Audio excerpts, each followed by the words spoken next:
pinansyal sa pagpapagamot. Makikita mo po, ang Pilipino po, pag nagtutulungan, kakayanin po nating malampasan itong krisis na ating kinakarap. Papasalamat rin po ako sa ating mga health workers, sa lahat po ng mga nag-volunteer po sa mga vaccination na site. Maraming salamat po sa inyong sakripisyo ngayong panahon ito. September 13, 2021 ang inaprobahang araw ni Pangulong Duterte na magbabalik klase ang mga estudyante para sa academic year 2021-2022. Pero dahil sa naitalang local cases ng Delta variant sa bansa, bumalik naman po yung agam-agam tungkol sa kaligtasan ng mga bata, lalo't kung sisimulan muli ang face-to-face learning. Para po pag-usapan niya, makakasama po natin mula sa Department of Education sina Secretary Leonor Briones at Undersecretary Nepomuceno Malaluan. Good morning po. Good morning, Good morning, Usec. Kasama ko din si Undersecretary Alain Pascua. Kung sakali may tanong man tungkol sa ating school facilities. First of all, congratulations sa successful nating pre-SONA event sa PICC. At naliliwanagan ang publiko sa mga maraming accomplishments at mga issues na magkaiba't ibang versyon na lumalabas sa publiko. So, congratulations for the successful pre-SONA. Opo. Secretary. Ngayon, gusto kong mag-clarify na yung pag-approve ni President ng September 13, ang in-approve niya yung opening ng classes, blended learning pa rin. Hindi pa siya nag-approve ng face-to-face. Ang ating hinihingi, pinopropose na ini-endorse naman ng AITF na ipilot muna yung face-to-face. So kung mag-umpisa tayo sa September 13, pag-open ng classes, hindi naman natin mailagay sa peligro ang mga bata dahil blended learning pa rin. Hindi pa rin natin pinapayagan ang face-to-face on September 13. Depende yan sa resulta ng pilot study natin kung aaprubahan ng Presidente dahil marami siyang tinitingnan na aspeto tungkol sa health situation natin ngayon. So gusto ko lang yang i-clarify. September 13 is still blended learning. What we are proposing is a pilot study for 100 schools na yon ay nasa Presidente pa rin ang desisyon kung papayag siyang mag-pilot study tayo. So the children will not be endangered, the teachers will not be exposed because it's still blended learning. Thank you. Secretary, kung September 30 na nga po yung simula o pagbubukas ng klase, kailan naman daw po yung inaasahang tapos ng susunod na academic year? May mga dates na po ba kayong na-schedule para dito?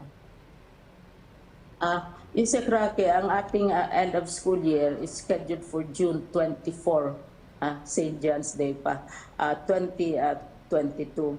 Kasi sangayon sa batas, kailangan minimum of 207 days ang equivalent na kailangan i-undergo ng isang bata. And then after that, magkaroon tayo ng yung tinatawag natin na mga interventions kasi mayroon naman mga bata na maybe hindi kasing satisfactory yung accomplishments. Mayroon namang mga bata na advanced na sila. So itong summer period, gagamitin natin para sa pag-advance ng mga batang maayos na at saka pag-catch up naman, parang summer yung tawag natin remedial at saka enrichment classes during summer. Tapos balik na naman tayo sa September 13 kung hindi babaguhin ni Presidente kasi nasa kanya ang desisyon kung kailan talaga officially magbukas. As of now, it is September 13, yun ang pinili niya na date sa tatlong dates na sinasuggest namin. At ito ay magtapos sa June 24. Tapos during that period, magkaroon ng enrichment classes para sa hindi masyadong satisfactory ang accomplishment. Mayroon ding advancement classes para sa maayos na pag-a-assess ng kanilang performance. And then, back na naman to September if the President allows. Pero lahat ito Usec Raka, I want to emphasize, it's still blended. The President has not approved or given the go signal for the pilot studies. Itong pilot study naman, Usec Raki, ang suggest namin, sa biro namin ay ang aming suggestment ay 100 schools lamang. Subukan natin, tingnan natin kung makayanan natin ang limited face-to-face. So hindi pa mag face-to-face on September 13. I want to make that very, very clear. It's still blended. Opo. Dahil ang Presidente Opo. Secretary, may tanong po si Kenneth, pasyente pa rin ng PTV, kung sino po ang pwedeng sumagot. Ano po, paano po pinaghahandaan ng DepEd yung pagbubukas ng klase sa Setyembre? Nandito si Usec na po. Si Usec na po, siya ang ating Chief of Staff, siya ang nag-oversee nito lahat. Nandito din sana ay hindi lang makapasok si Usec Dads ng curriculum group. Pero sobra isang taon na natin itong pinaghandaan. Mula nung pag-open natin last October, siyempre pinaghandaan naman natin ang school year ngayon. Nga lang, maraming bagay na wala sa control natin. Maalaala natin, Rocky, na in-approve na sana ni President ang pilot study January pa. At saka ang gabinete full support. Yun nga lang, lumabas naman si UK variant. So, sinuspend muna ni Presidente. And ang commitment ng ng ating vaccination team, yung ating anti-COVID team headed by Secretary Galvez, ang sabi naman niya, hahabulin nila na by August kung mas maraming bata na ang mabakunahan. But in the meantime, it's still blended dahil wala pang sinabi ang Presidente kung mag-face-to-face. Opo. Pilot lang yung hinihingi namin. At, tanong pa rin po ni Kenneth Pasyente, kung sakali pong magbabalik ang face-to-face learning, 20 hanggang 30 students lang per classroom ang papayagan. Tama po ba ito? At ganito pa rin daw po ba yung ipapatupad kung sakali po? Depende kasi yan sa nandito si Usec Alain, pwede siyang sumagot niyan. Depende sa level. Kung halimbawa kindergarten, mas maliit ang number of students relative, for example, to senior high school. Ang importante yung social distancing. Importante yung pag-wear ng mask. Ang importante na mayroong washing facilities, may tubig, may supply ng gamot. Yan lahat.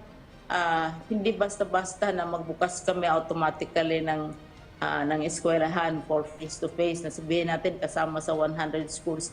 Kailangan handa din yung facilities ng DepEd. Pangalawa, papayag dapat ang local government. Pangatlo, papayag din ang parents. Kailangan may written consent ang parents. Pang-apat, yung mga nagsiserve, mga canteen, mga supplies, etc. Susunod sila sa patakaran. At this time, Rocky, ang napakagandang development dito ay kami talaga ay nakikipag-ugnayan at nakikiisa sa Department of Health. At the end of the day, yung kanilang advice, kanilang guidance, mahalaga sa uri ng rekomendasyon na isusubmit natin kay President at saka ang IATF, review ito lahat. Hindi nag-iisa ang department dito sa bagay na ito dahil kailangan talagang maingat tayo at makinig tayo sa ating mga eksperto sa health. So I would like to ask Usec Alain to explain kung ano yung ating expectations. Kaya hindi daw siya makapasok. Hindi makapasok yung aking mga undersecretaries, pero unang requirement yan, kailangan kung mag-face-to-face ang aming facilities ay appropriate at sumusunod sa patakaran ng AITF at ng Department of Health at saka sa expectations ng ating Presidente kasi yun ang basihan. At saka ang local governments, kailangan din pumapayag sila dahil papasok tayo sa bahay nila, sa kanilang teritoryo at saka sila ay tumutulong talaga. So with their consent yan. Ang parents din, importante, mahalaga that they trust the school system. Mahalaga na we trust each other.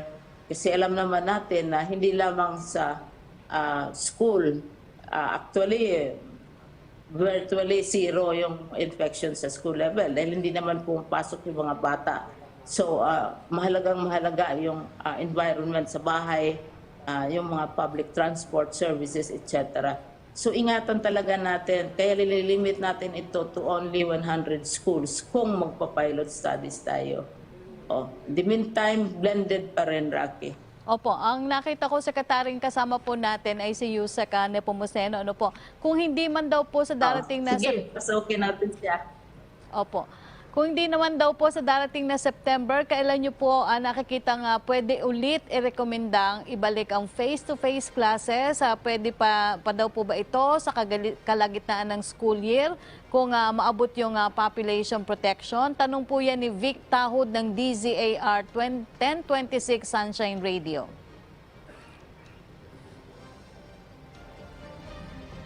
Si Usec Nepo. Usec Nepomuceno. Pwedeng makakontribute. Usec Nepo, nakakapasok ka na ba? Usec Nepomuceno, can you hear? Nakita natin kasama. Ayan. Yan. Opo. Magandang umaga, Usec Rocky and Sec Martin and Secretary Briones. Ito pong ginagawa ng Department of Education ay in anticipation sa panahon na papayagan ng Pangulo yung pilot at saka kung ma-expand man yan. Pero hindi dahil wala pang approval ang Pangulo ay tumitigil ang Department of Education sa paghahanda to the eventuality of face-to-face classes. At kasama nga po namin ngayon na pagkasunduan na ang guidelines dyan ay jointly ay i-develop at i-issue ng Department of Education kasama ang Department of Health. At nagkaroon na nga po ng pangunang pag-share sa IATF noong isang araw ang DOH at saka ng DepEd nitong mga guidelines na ito na very, very stringent para maisiguro yung proteksyon ng mga mag-aaral natin at saka yung kahandaan ng mga paaralan. Ito po ay pinagsama na mga education objectives at saka public health standards at yan ay madaming aspeto mula sa engineering controls at administrative controls kasama yung social distancing na nabanggit na ni Secretary. At limited lamang ito, parang kasama pa rin ito, blended pa rin ng distance learning until such time na talagang ligtas na makalabas ang ating mga bata. Pero ang kadahilanan din kaya pinaghahandaan ito ay alam natin na yung pag-combine ng face-to-face classes dito sa distance learning ay mahalaga para ma-address yung mga challenges at limitations ng pure distance learning. Malaki po yung maitutulong kung magkakaroon ng pagkakataon yung mga guro na magkaroon ng pagkakataon na makita uli yung kanilang mga mag-aral at magbigay ng supplemental na pagtuturo sa mga bata directly, kasama sa assessment ng mga bata, yung remedial measures, yung pagtatasa ng kanilang learning progress, yung mga nahihirapan talaga sa tahanan, kakulangan ng kagamitan at saka ng facility for distance learning, yung mga bata na walang gumagabay sa tahanan, yun po yung tutok nito. But as mentioned by the Secretary, dahil dun sa public health concern, the decision whether we will be allowed, even as we are preparing, will be with a decision by the President. Usec Rapi. Opo, Usec Nepomuceno, so ang tanong lang daw po ulit ni Kenneth, so paano daw po pinaghahandaan yung DepEd, yung pagbubukas po ng klase ngayon darating na September? Well, nabanggit ni Secretary kanina na malaki yung naging karanasan at mga aral natin ditong pagsasagawa nitong katatapos lamang na school year 2020-2021. At yung mga aral na yan ang ating magsisilbing gabay para ma-improve natin yung delivery. So sa papasok na taon na school year ay ang gagamitin pa rin ay itong streamlined na curriculum, yung most essential learning competencies. Yung mga naging problema natin halimbawa sa quality assurance ng mga learning resources natin ay inaasahan natin na yan ay na-address natin dahil dun sa karanasan natin last year. Itong ating pagkadepende sa printed learning ay gusto nating mabawasan at the Department of Education. Ngayon ay ang pinaghahalawan natin ng maraming best practices ay yung mga karanasan ng mga paaralan at mga guro at madami kami ngayon na focus group discussions with the teachers para magkaroon sila ng positive feedback ng best practices. Dahil bagong karanasan itong pure distance learning na ginawa natin at nakikita natin yung mga bata how it was done in the past, and so we will see further improvements on how we deliver education batay dun sa best practices na nakita natin ngayon. So there will be more improvements in how learning is delivered in this incoming school year 2021-2022. Opo. Sunod pa rin pong tanong ni Vic Tahod ng Sunshine Radio. Ano daw po ang stand ng DepEd sa pagbabakuna sa mga bata kontra COVID-19 para maumpisahan ng face-to-face classes? Is it about time na bigyan daw po sila ng priority ang mga bata para hindi ma-hamper ang kanilang pag-aaral? Secretary Briones and Usec Nepomuceno. To that question, Secretary Galvez, nag-commit na siya kasi in-upgrade yung ranking ng Department of Education ng mga bata at teachers dahil nga sa mga new developments. So may commitment ang si Secretary Galvez at ang kanyang team na dapat by August, kasi the earliest na mag-open na sinuggest namin ay August 23. No? So sabi nila by August dapat substantial na yung vaccinate ng mga bata at ng mga teachers. Now, in the meantime, ang ginawa namin ay sinasabihan namin, in-instruct namin ng aming mga teachers dahil napaka-aktibo ngayon ang mga local governments sa kanilang vaccination activities.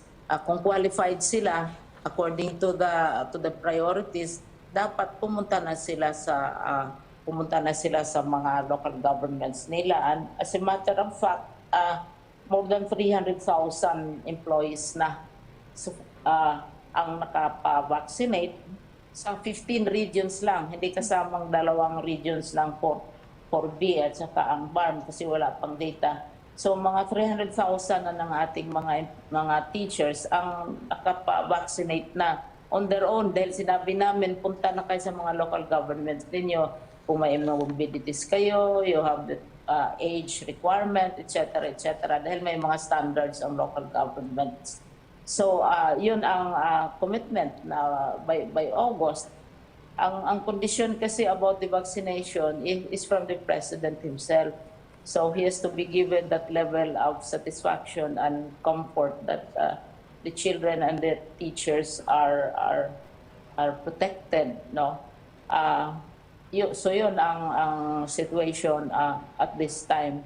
Kasi hindi pa naman binago ni President yung kanyang kondisyon na kailangan lahat na ma-involved dito sa education will be vaccinated. Nangako ang ating COVID team na by August dapat maayos na yan lahat. Kung hindi pa, then we will have to wait on the President's level of satisfaction with how we are preparing. No? Pero yun ang target na end of August dapat substantial na yung pag-vaccinate ng mga bata at sa mga teachers. Right now, as I said, more than 300,000 na out of 15 regions na mga teachers na nag-vaccinate. I'm taking the lead, of course, we are taking the lead kaming mga officials Ako, I have been vaccinated already. Absolutely no effect at all sa akin. But then cases always vary, iba't ibang reactions on different physical systems, no? So, Opo. ayun. Opo. Secretary, makakasama na rin po natin si Undersecretary Alaina Pascua. Usec, Alain, good morning po. Unahin ko na lang po yung tanong ni Ina Hernando ng Manila Bulletin. How many schools are currently being used as COVID-19 isolation and vaccination areas? Kung sino po ang pwedeng sumagot, Secretary? Hello, ma'am. Di pa natin na tayo kung ilang mga eskwela na Opo. areas o kaya Usec, napuputol. yung activities. No? Inaayos pa namin yan. Ulit. Baka within the day makakuha kami ng exact number ngayon. Ang ginawa lang natin ngayon ay nag-issue tayo ng memorandum na sinasabihan natin ang ating mga superintendents at mga regional directors na yung mga eskwelahan na may mga infrastructure projects katulad ng repair of classrooms, katulad ng pagtatayo ng new classrooms, ay binigyan natin sila na hindi na sana gagamitin ng mga eskwelahan ito. Binigyan natin sila ng instruction na hindi na dapat gamitin yung mga eskwelahan ito para sa COVID-related activities. Kasi nga, magtatayo na tayo ng mga proyekto at yan ay kinakailangan natin isagawa bago mag-lapse yung ating pondo within the year. Pero kung yung paaralan naman ay malaki yung space at pwede naman i-segregate lang yung infrastructure area, yung construction area, then pwede papayagan pa rin natin. Yan yung inilabas natin ngayon na guidelines sa ating mga principals, sa ating mga superintendent, at sa ating mga regional directors. Opo, ang second question niya, initial assessment on the implementation of distance learning. Kung sino po ang pwedeng sumagot, Secretary Briones, Usec Nepomuceno, and Usec Alain. Yung question po ni Ina Hernando ng Manila Bulletin. Yeah. Siguro I can start off and the other undersecretaries can also contribute. As I said, we developed a system which demands perfection from the public, very immediate reactions, etc. In a very imperfect situation where the factors for planning, for adjusting cannot be predicted, as in the case of the UK variant and now the Delta variant, and hopefully, prayerfully, wala ng mga bagong variants na dumating. So it's a very imperfect situation. So kailangan talagang we have to react as quickly as we can. So we are not saying that we came out with a perfect answer to an imperfect situation and perfect expectations from the public who want perfection from us. So that's that has to be given emphasis. Now, anong assessment natin? Mixed ang results, no. First day pa lang ng pag-open ng classes natin sa blended learning, we realized that face-to-face, limited as it is, has major contributions to the learning process of the child. Nakikita naman talaga natin because face-to-face is part of the blending of the learning. Last night, I talked to a child who is a Filipino child who is studying in Singapore. Tinanong ko how many days. Sabi niya, high school siya. Ang sabi niya, 1 day, 2 days, at saka hindi full day, depende yan. Sa hindi talaga na the whole day ang bata nasa school, nag-face to face. It's still blended in many schools na aming ina-observe at tinatanong sa halimbawa sa Southeast Asia, hindi full na face-to-face. So yun din ang mangyayari. Now, the assessment, the result of course is mixed because one, they're strictly observed and monitored. They're not allowed to be going around within the school premises. Pagkatapos ng session nila ng face-to-face, they are instructed to go home immediately. So culture plays meron pang last an question. important part in the success of such an arrangement, no? And so hindi complete ang ating assessment. Apo. The biggest challenge, and I have said this in many interviews, is the challenge of assessment, Usec Roque. Apo. How do you assess if a child has learned or has complied with all our requirements? Sa dating paraan, magbigay ka ng exam, mag-submit ng written report, etc., etc., my homework, my project, yung bata, and they're graded accordingly. Pero under blended learning, that is not very easy, and that is not convenient as well. So we are paying attention to the assessment side of a child's performance.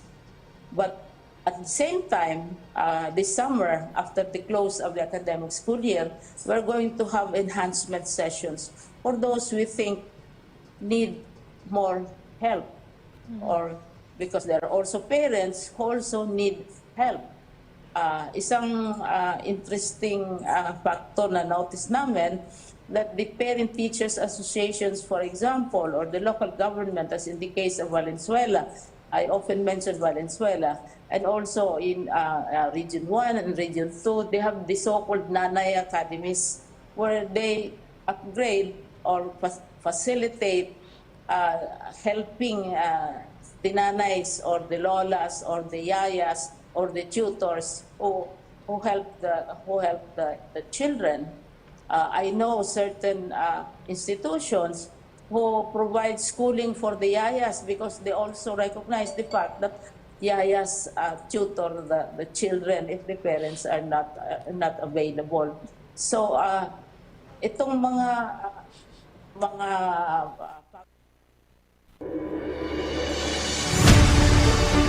Kini ang Sibianan sa RP